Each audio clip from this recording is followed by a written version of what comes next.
Well, hey guys, welcome into our post-game show here from the warehouse in Jersey City. It's Blitzball Battle 4 and Game 3. That was a rough one to watch. Del Caribe taking on Hookline Sinkers. Look, I think most people would have taken Hookline Sinkers in that matchup, and if you did, you were right. We saw it from Joez McFly again with the meltdown on the mound, still not able to find the strike zone, and the father-son duo were able to take advantage of that. As they go on to win this one big, let's get you up to the booth here from the guys who called the game. Of course, that's Chris Rose and Peter Moylan. Guys? Welcome back into the warehouse. It's time right now for the DraftKings post-game show here at Blitzball Battle 4.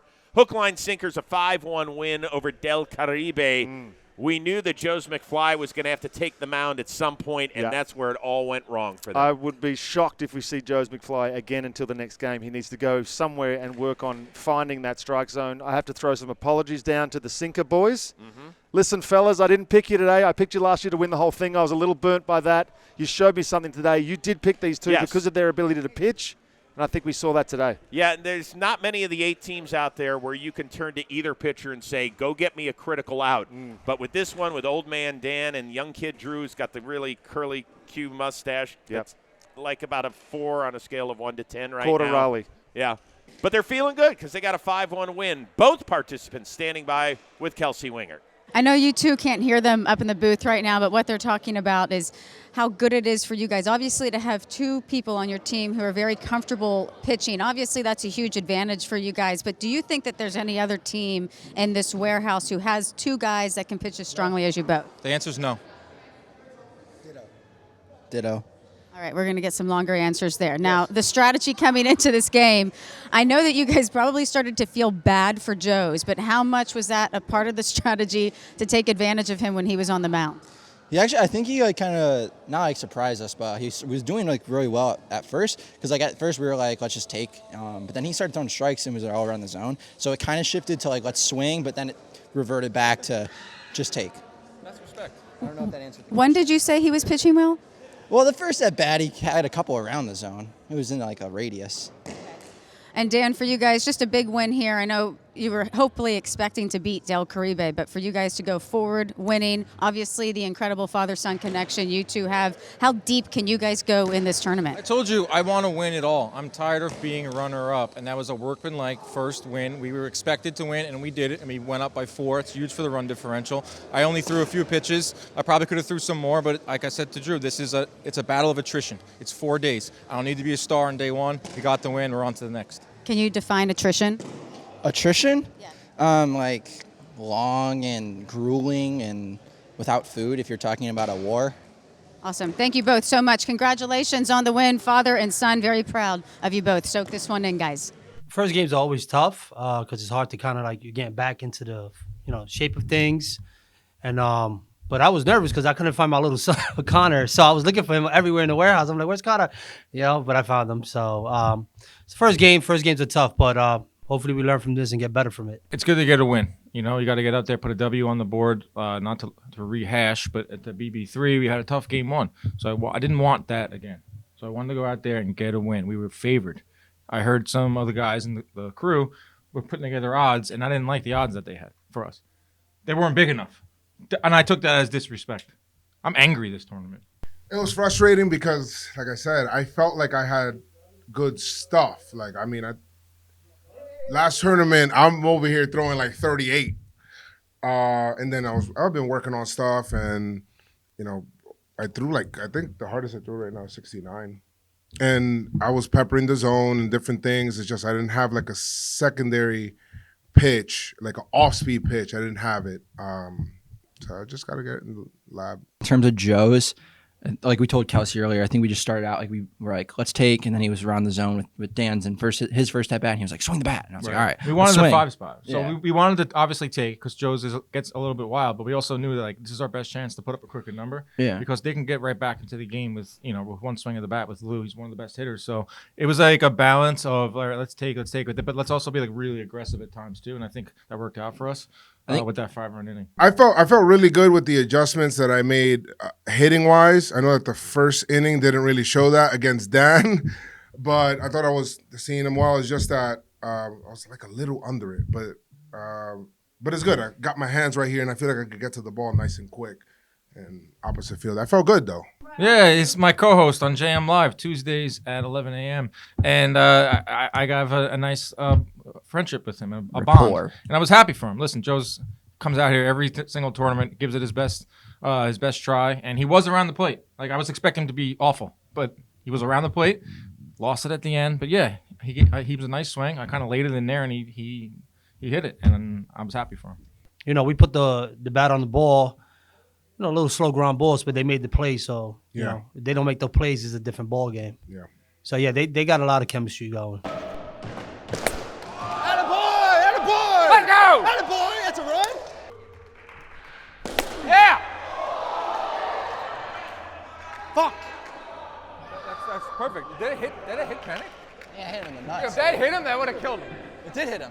It hit him? Yes.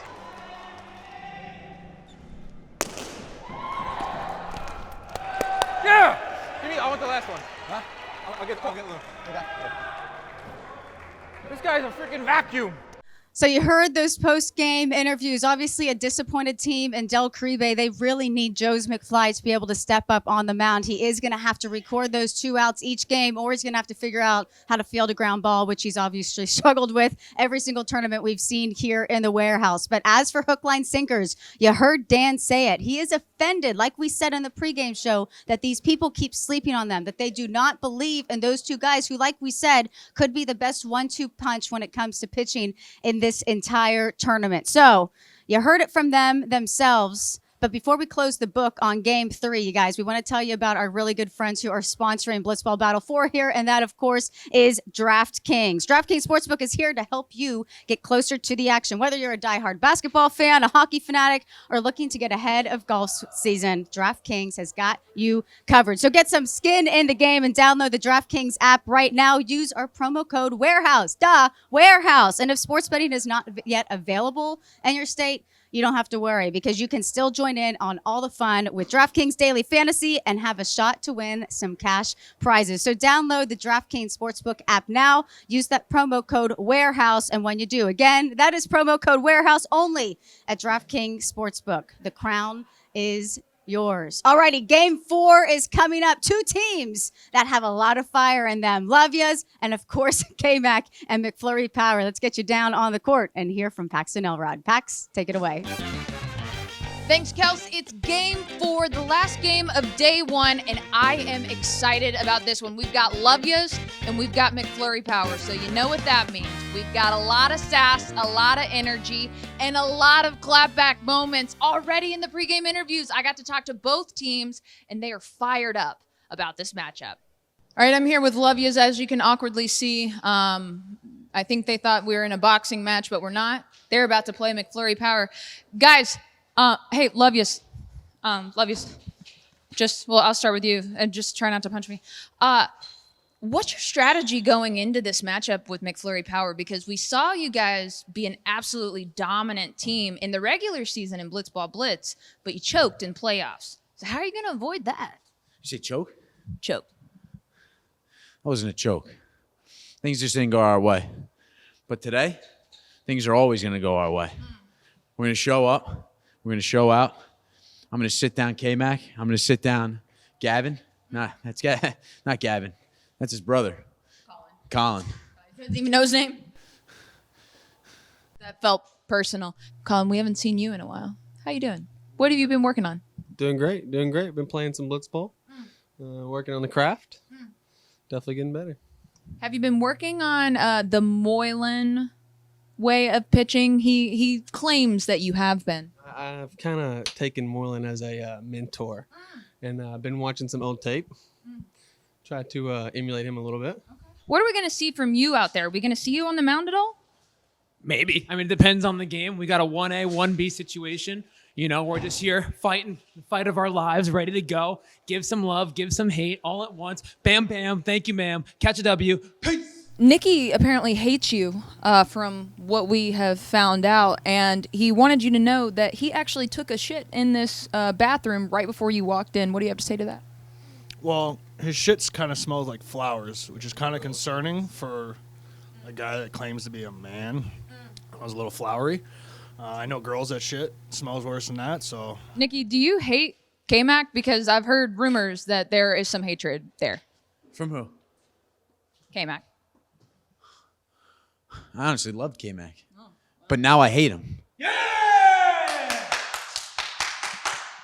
This matchup is going to be exciting. We've got boxing going on. We've got fanatics already. It's just already fun. I love it. I love the energy already. But you know what I love more?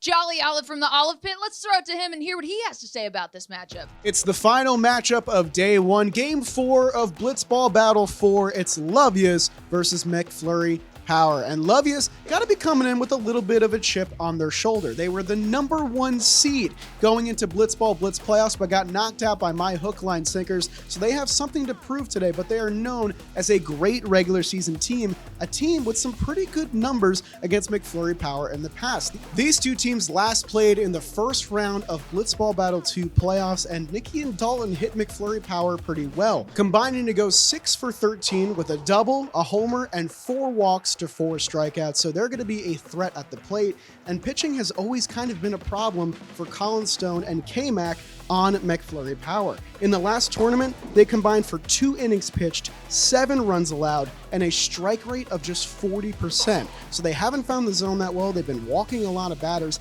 and they're going to need to find 6 outs against a very good offense in the Lovias, who hasn't lost a regular season game since Blitzball Battle 2. So we'll see what the outcome is here. I think Lovias are the heavy favorite, but it could be time to shock the world for McFlurry Power. Let's see what they have for us, and let's see what the rest of the pregame show has for us. Babes, final game, day 1. How you feeling? Feeling good. Feeling good. How's the Had a vibe bunch right of now? a lot of good action today. I have high hopes for this matchup. Love me some action. Okay, we're gonna go check some other vibes real quick. Lovia's debut. The new bubble gums. How you feeling? Feeling good, looking good. Let's catch a W doing both.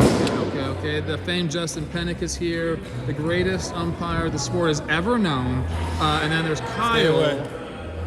Maybe the Angel Hernandez of Blitzball. Peter Moylan, let's start out with McFlurry Power. Okay. I think that they are still frustrated from the way Blitzball Battle 3 ended for them, right? For Jake sure. Storiali literally turning his back and throwing a pitch like this Right. just to make sure that Team Baggage would make it into the postseason and McFlurry Power would not.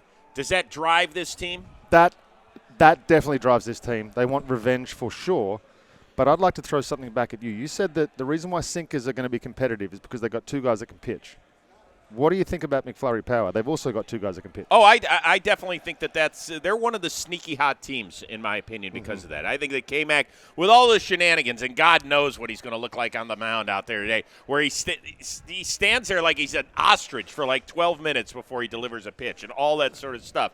He could actually throw the ball, and we know that Stone, he definitely can do it as well. And K-Mac can hit the living bajonkers out of it too. As for Lovias, yes, the regular season has not been this team's problem, right? In Blitzball Battle 2, they made it all the way to the title game before bowing out against Forgotten Rotten. Their regular season record is 7-1. Their problem has been occasionally when they get to the postseason party where they're just 2-4 overall. So they figured out something that has worked for them. I think I had a chat with Nicky Cass. Okay. And I think he's more determined in this Blitzball than I've ever seen him. He's got a look in his eye. They know they've been the regular season gods, I guess you'd call them. But it doesn't matter. If you don't come home with a ring, what's don't the mean point? a thing. Oh, what? All right, so who's going to win this one? Let's take you down to the cement. Paxton. So, this is a hard one because I think on paper, McFlurry Power is probably the more dominant team. But if you tuned in to Blitzball Blitz, you saw Nicky cast with this incredible slider that absolutely no one could hit. So when it comes to this matchup, it's a regular season game. I'm going to go with Lovias. I got to go Lovias. All right, Peter Moylan. Man, I like that call, and I've been wrong every single time. So I'm with you. If Nicky Cass can land that slider, that curveball, that breaking pitch that he throws at about 65, 66 and moves a ton, he's going to be great. But we saw in Blitzball Blitz, he couldn't land it, and he was out of the competition. So it's going to be a big question for me. I'm picking Lovias. You know what? K-Mac has a taste of what it's like to be a champion, and that becomes infectious, right? He saw that banner lifted up for Floorball 2, or at least it has been in his mind lifted up. So he is a champion, and I can't say the same for the rest of this crew out there. Okay. So I like McFlurry Power today. in my opinion, in a mild upset. Can't wait to see everybody in the live stream that is coming your way Sunday right here on the Warehouse Games channel. For Paxton, Elrod, Peter Moylan, and our amazing John Boy Media production team, I am Chris Rose. See you Sunday night